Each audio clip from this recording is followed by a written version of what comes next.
enak ya? Heeh. Nggak enak. Akibatnya ya nggak enak. Akibatnya yang nggak enak. Kenapa bisa? Kan saat itu doang. Mm-mm. Banyak kan nggak enaknya. Akhirnya nggak enak ya? Heeh. Karena membuat badan jelas kok tahu banget ya gue. Katanya begitu kata teman-teman. Teman-teman gue banyak yang kena juga soalnya. Tapi dulu pernah urusan sama polisi gara-gara narkoba ini? Enggak, cuma hampir ketangkap. Cerita dong. Ceritanya gimana? Sekarang kan udah enggak nih. Kalau diceritain nggak apa-apa nih. Itu hampir dan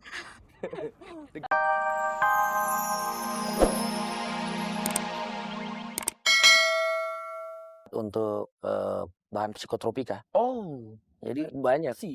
bahan ekstasi. Ya, kemudian penegakan hukum. Nah, penegakan hukum kita mengharapkan secara terintegrasi. Jadi tidak hanya polisi, harus semua instansi yang bergerak. Ya, banyak instansi yang melibatkan. Dinas dari pendidikan, dari bea cukai, dari imigrasi, dari penjara, semua kita harus bersama. Mudah-mudahan itu terlaksanakan ya. Seram soalnya. Tapi apakah sebaiknya bandar-bandar narkoba itu juga dihukum mati, Pak ya? Sudah, Deh. sudah ada yang waktu itu di Medan pernah dihukum mati dan sudah TV, Pak. Enggak saya. dieksekusi. Tapi masih ada juga yang sudah vonis mati, belum dieksekusi. Berapa orang lagi, Pak? Ya sekitar 20 ya. Wah, banyak ya. Wah, bagus. Good catch, good catch. Good catch. Ya. Oke, kalau tadi kita udah ngobrol-ngobrol sama Pak Kombes Pol, Dr. Andes Carlos Tewu sebagai Direktur Reserse Narkoba, kita ngobrol-ngobrol.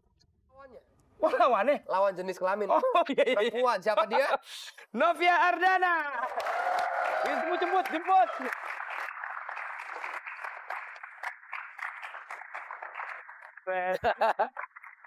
Halo, malam.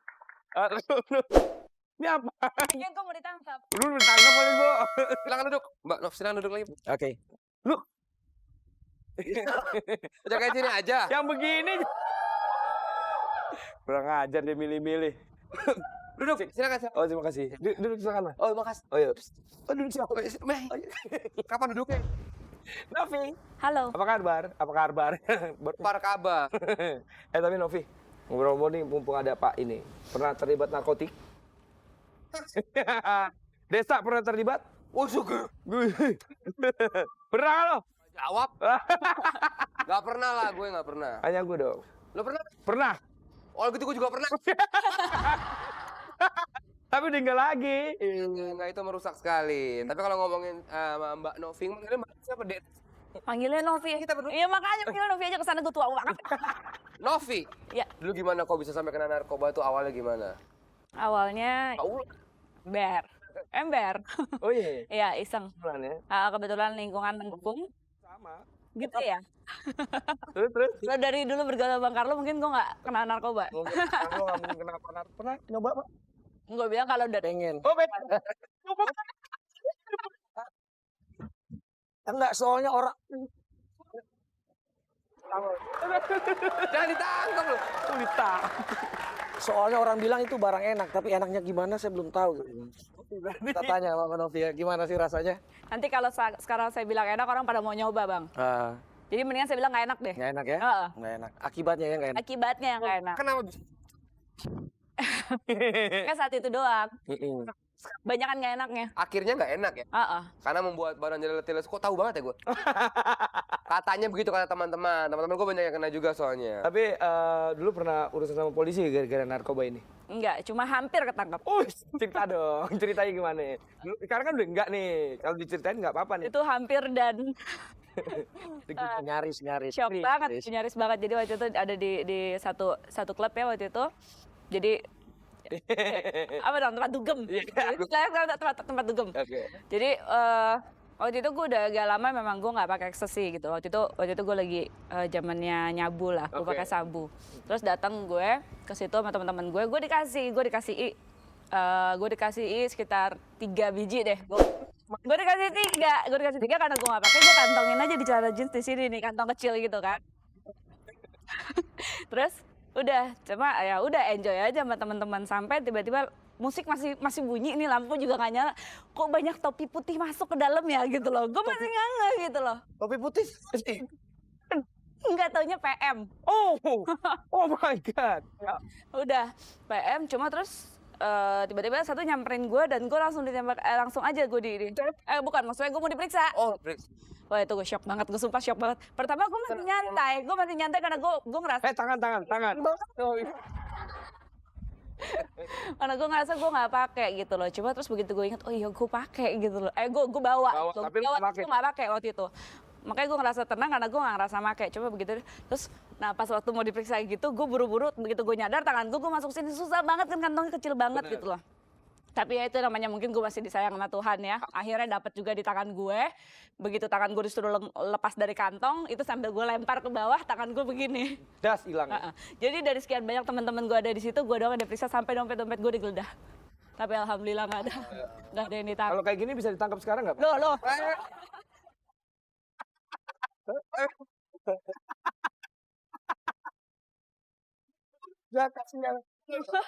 Jahat banget. Yang penting kan sekarang udah lepas. Nah tapi gimana? Kok bisa akhirnya bisa lepas dari pengaruh narkoba itu gimana? Kata itu susah banget kan lepas dari cengkraman narkoba tersebut. Yang pasti yang pertama niat dari diri sendiri dan dijalani niatnya. Dan yang kedua dukungan dari keluarga. Itu. Tapi kadang-kadang sugestinya kan susah ya, namanya sugesti. Itu emang susah banget. Terus setahun lebih gue baru bisa hilang sugestinya. Tapi kan dukungan keluarga, emang keluarga sangat penting sekali kalau. Iya. Tapi akhirnya Novi Ardana bisa ya. Bisa ya Pak? Buat apa pakai narkoba? Buat apa? Jangan lewatin. Weh, tangkap. Norak lo. Hari gini. Tapi Tahu dia caranya ya. aku tahu nih. Perlu dicurigai. Mungkin nggak dicurigai nih Pak. Tapi kalau sekarang gue sih nggak tahu ya. Gue nggak pernah dengar berita-berita lagi tentang sabu PT gitu. Mungkin masih ada sih memang sih emang cuma di bawah. Tapi kayaknya kalau lo dengar temen lo pakai sabu, pakai putau gitu, kayaknya udah nggak gaul lagi sekarang ya. Kesana ya nggak sih? Semuanya udah gak gaul. Udah out ya pokoknya. Sekarang bersih itu lagi gaulan. Kan siapa? Ya? Olahraga. Oh iya. Sekarang fitness. Yang lagi musim tuh fitness. Bukan gitu Pak? Fitness Pak tiap hari? Fitness ya? Oh enggak juga. Oke, pokoknya kita bakal Oh iya Pak. udah habis. Udah habis? Oh udah gini? Oh ya udah deh. Nanti lagi.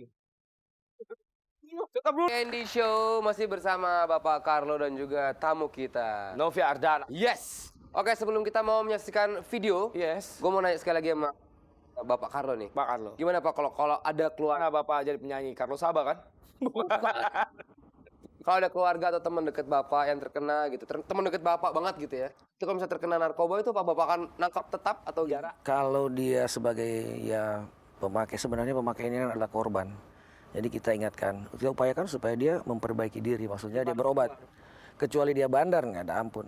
Teman saya pun, karena pernah kejadian di kantor. Saya punya ahli komputer ya, soalnya dia programmer di kantor. Dia punya software, hardware, dia yang bikin. Tiba-tiba dia ketangkep, dia sedang ya dengan teman-temannya dan dia menjual. Nah, kita tangkap. Oh, itu nggak ada ampun dong. Ya, masuk dan sekarang mungkin masih di penjara di Cipinang. Soalnya pemakai apa Bapak langsung mengampuni atau enggak juga ya? Tidak, tetapi kan kita Oh, hukumnya beda ya? Bandar sama pemakai beda? ya beda. Tapi kok kesannya kayak lebih galakan sama pemakai daripada sama bandarnya, Mbak. Katanya ada yang bilang begitu soalnya. Lebih galak pemakai daripada bandar. Polisi. Emang ada- biasanya bandar itu di belakang layar, mereka tidak pernah muncul. Tetapi ada juga yang karena dia make, dia perlu uang, mau tidak mau dia harus jual. Kecil-kecilan. Karena untuk dia pakai sendiri, ya bandar kecil-kecilan. Kok tahu? Nanti kita tanyakan. Kita lihat Viti dulu ya. Yuk. Salah jawab. Cara menanggulangi narkoba apa ya? Ya anak-anak tuh sebaiknya dikasih masukan-masukan gitu, pendidikan kalau narkoba tuh nggak baik. Penanggulangannya saya rasa sih lebih kepada diri sendiri. Artinya kita harus punya tanggung jawab terhadap diri sendiri. Kita harus tahu tujuan hidup kita tuh mau kemana gitu. Jadi tidak hanya sekedar lifestyle atau mungkin ikut pasangan. Kan banyak kasus narkoba ketika pasangan ada laki-laki dan perempuannya itu biasanya ikut pasangannya narkoba, dia juga kena. Cara menanggulangi narkoba menurutku pertama mungkin dari bandar-bandarnya dulu yang di atas mesti dicari dulu mereka tuh diberantas lah gitu ya. Setelah itu mungkin dari keluarganya, kalau untuk dari internnya mungkin keluarganya ada penyuluhan terhadap family-nya, gimana orang tua tuh memberikan advice ke anak supaya dia tuh nggak